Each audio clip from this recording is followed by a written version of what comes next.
E aí, pessoal, beleza? Tudo bem? Vamos começar mais uma aula de sistemas hidropneumáticos da disciplina do IFMG. E hoje nós vamos falar do método do passo a passo no sistema eletropneumático, também conhecido como método da maximização dos contatos. Espero que vocês gostem da aula e aproveitem. Um abraço. Então, o método de maximização de contatos, ele possui algumas vantagens interessantes que eu gostaria de apresentar para vocês. A primeira delas é a seguinte: pode ser usado em qualquer circuito sequencial. Então, sequência direta, sequência indireta, com repetição, sem repetição, com vários cilindros movimentando ao mesmo tempo. Ou seja, qualquer tipo de circuito eu posso utilizar a maximização de contatos. E outra vantagem, talvez a grande vantagem, é a segurança que esse tipo de circuito traz para a gente. Como é um método, como se fosse uma cascata, é um passo a passo mesmo, né, na verdade, para que um passo ocorra, eu preciso que o passo anterior já tenha ocorrido, então ele traz muita segurança.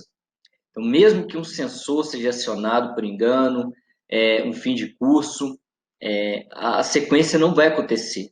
Tá? Na verdade, o movimento não vai acontecer. Mesmo que o sensor seja acionado fora do tempo, porque eu preciso que o movimento anterior aconteça para que o próximo movimento ocorra. Então, ele traz muita segurança para o sistema eletropneumático.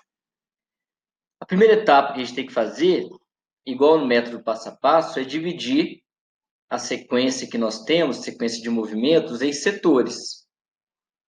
Tá? A quantidade de setores vai definir o número de relés auxiliares que nós vamos ter. Então, se eu tenho, por exemplo, nesse primeiro exemplo, 4 passos, onde cada movimento é um passo, eu vou ter sempre um relé a mais. Então, se eu tenho 4 passos, eu tenho 5 relés para fazer essa sequência. Se eu tenho 6 passos, como esse exemplo aqui, nós vamos ter 7 relés.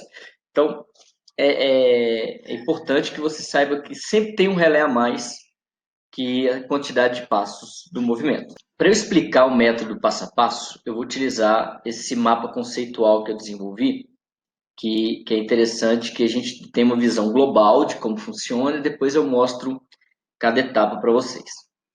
Então, no método de maximização de contatos, nós vamos ter os emissores de sinal, né, os emissores de sinais, que são os botões, sensores, fim de curso, etc. Esses emissores, eles sempre vão acionar relés auxiliares. E esses relés auxiliares, eles vão fazer 3 ações, sempre, tá? Com exceção do último relé. O último relé, como está aqui sinalizado no final, ele tem um papel especial no circuito. Então, os sensores fim de curso, botões, eles vão acionar relés auxiliares, que devem sempre provocar sua autorretenção, então é o que está sendo mostrado aqui. Percebam que esse relé, ele provoca sua autorretenção, está aqui. Ele deve preparar, habilitar o próximo relé, que será energizado. Então, o relé K1, ele prepara o próximo relé, que é o relé K2. Então, percebam, isso é importante, que o relé K2 só será acionado quando o relé K1 for energizado, porque ele fecha esse contato normalmente aberto, preparando o relé K2. E ele provoca um movimento. No caso do relé K1, ele energiza o solenoide Y1. Então, ele vai provocar aqui o avanço do cilindro A. Vamos dar uma olhada no relé K2, que a gente vai perceber que ele provoca também essas ações. Vamos ver. Então, o relé K2, ele provoca a sua autorretenção, que está aqui. Ele prepara o próximo relé e ele provoca nesse caso, é a energização do Y2. E ele também desenergiza o Y1, senão a gente teria um duplo acionamento aqui nessa válvula direcional. Então, percebam, os relés auxiliares terão essas três funções o tempo todo, com exceção do último relé. Lembra que eu falei com vocês? Se eu tenho 4 passos, eu vou ter 5 relés. Então, os 4 primeiros relés, eles vão executar essas três ações. O último, não. O último relé, percebam que ele não tem autorretenção, ele não aciona os solenoides e ele não prepara um próximo relé, porque não tem um próximo relé. Então, ele não faz essas três ações. Então, qual que é o único papel dele? O único papel desse relé, desse último relé, é desenergizar o primeiro. Então, ele desliga o primeiro relé. Esse que é a grande função dele. É como se fosse um botão de reset. Ele vai restartar o processo. Tá? Vamos ver agora em detalhes essas três ações, esses três papéis dos relés. E vamos ver a construção da parte elétrica, tanto para cilindros com duplo servo-comando, quanto para cilindros com servo-comando e retorno por mola. Então vamos lá. Primeira etapa, identificar se ela é direta ou indireta, porque se for uma sequência direta, eu posso utilizar o método intuitivo, mas nesse caso é uma sequência indireta, então temos que utilizar ou o método passo a passo ou cascata, né? A segunda etapa é dividir em passos, então tá aqui, ó, A mais é o primeiro passo, A menos o segundo, B mais o terceiro e B menos o quarto. E essa tabela, ela é interessante a construção dela, porque ela nos ajuda a enxergar qual que vai ser o sinal de comando, qual que vai ser a parte de acionamento e qual setor que a gente está trabalhando. Então, o botão S1 avança o cilindro A, é o setor K1. O fim de curso S2 provoca o retorno do A, setor K2, assim por diante. Fim de curso S3, setor K3, S4, setor K4. E o fim de curso S5, perceba que o papel dele é desligar a cadeia estacionária.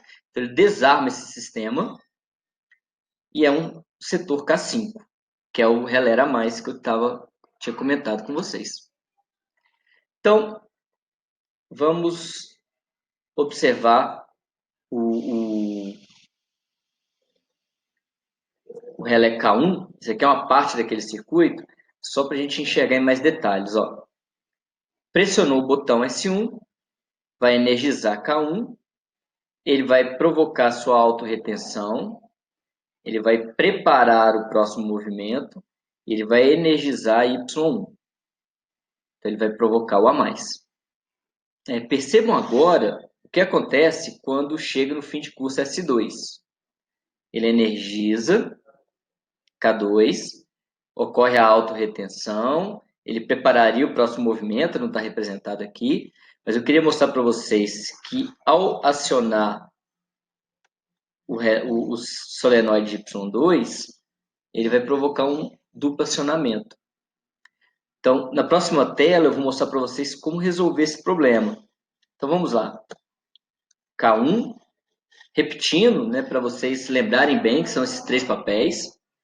Autorretenção, preparação do próximo movimento, energização de Y1. O K2, autorretenção, prepara o próximo movimento, energização de Y2. E ele tem aqui, ó, percebam que ele possui um contato normalmente fechado em Y1. Por quê? Quando energizar K2, ele abre esse contato e isso vai fazer com que eu desenergize Y1, evitando aquele dupla energização aqui na válvula direcional. Então, esse é um detalhe importante quando nós temos válvula com duplo servo-comando, tá? Vamos ver esse circuito em uma simulação.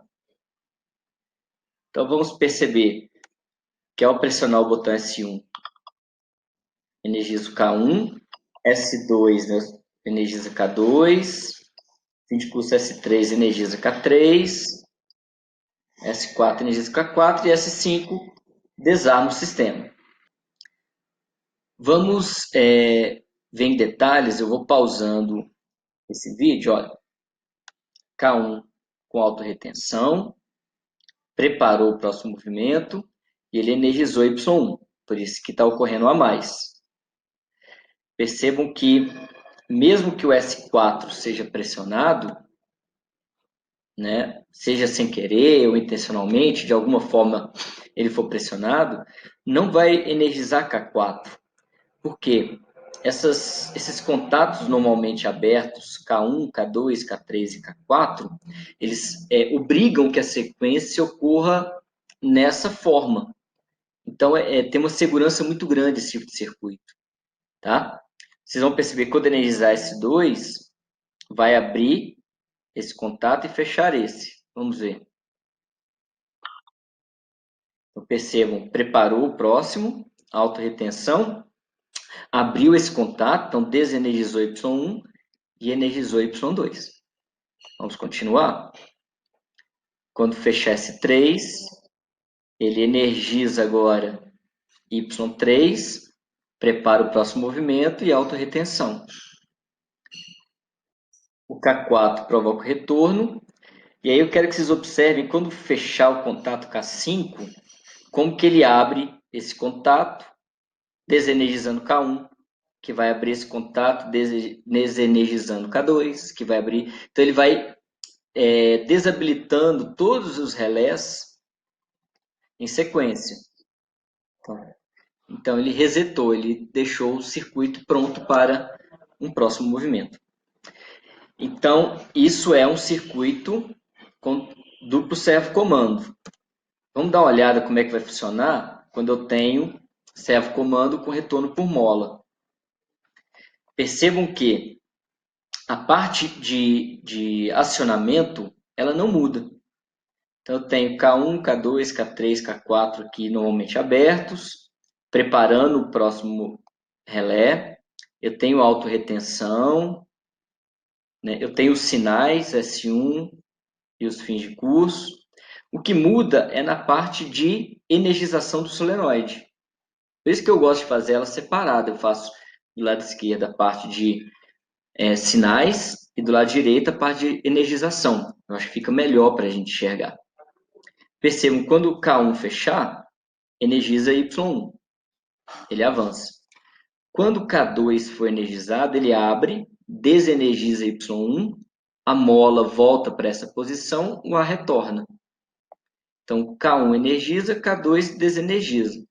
K3 e K4, mesma coisa. Vamos dar uma olhada nele em funcionamento.